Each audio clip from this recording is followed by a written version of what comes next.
মাগো, এক প্রবাসী ভাইয়ের তার মায়ের নামে লেখা চিঠি পড়ছিলাম। হজরেই কখন যে চোখের কোণায় পানি জমে গেল নিজেও বুঝতে পারলাম না। কি নিখুঁতভাবে লিখেছে কথাগুলো, পড়লেই কলিজা কেঁপে ওঠে। মা, কেমন আছো তুমি? সেই লাস্ট কবে তোমাকে দেখেছি হয়তো নিজেও জানি না, কিন্তু তোমার স্মৃতি মনে পড়ে প্রতিনিয়ত। মাগো, সেই প্রবাসে আসার আগে তোমার হাতে রান্না খেয়ে এসেছি, কিন্তু এখনো সে সুস্বাদ কখনোই ভুলতে পারিনি। জানো মা, তোমার সেই ছোট্ট ছেলেটি যাকে বকা দিলেও ঘুম থেকে উঠতো না, সেই ছেলেটি আজ বিরক্তকর অ্যালার্মের শব্দ শুনেই ভোর 6টায় ঘুম থেকে উঠে যায়।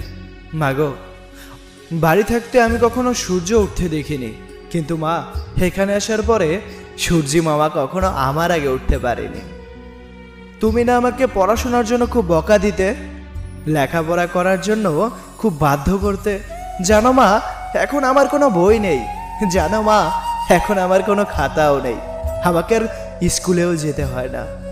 তুমি যখন বলতে পড়াশোনা করে তোকে অনেক বড় হতে হবে, কিন্তু আমি তখন বুঝিনি হে বড় যে এমন বড় হতে হবে। মাগো, আজ কেউ শাসনও করে না, আজ কেউ আদরও করে না। নিজের লাইফটাকে নিজের মতো করেই সাজাতে হয়, কিন্তু কখনো বুঝতে পারিনি হুট করেই তোমাদেরকে ছেড়ে এত দূরে চলে আসতে হবে। কখনো বুঝতে পারিনি কখনো তোমাদেরকে ছেড়ে এতদিন থাকতে হবে। জানো মা, শেষ যেদিন বাংলাদেশ ছেড়ে চলে আসলাম, ঠিক সেদিন থেকেই মনটা শুধু চাচ্ছে কবে দিনগুলা শেষ হবে।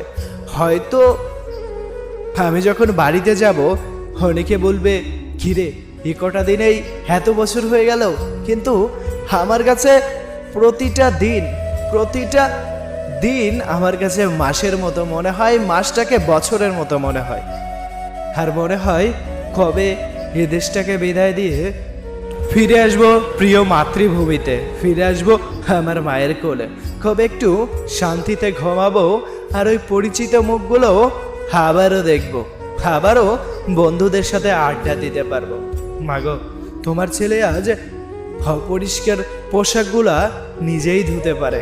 মাগো, তোমার ছেলে আর কখনো বায়না করে না, তোমার ছেলে কখনো রাগ অভিমান কিচ্ছু করে না, সব কিছু ভুলে গেছে। মা, তোমার এই ছোট্ট ছেলের জন্য মন খুলে দোয়া করো মা।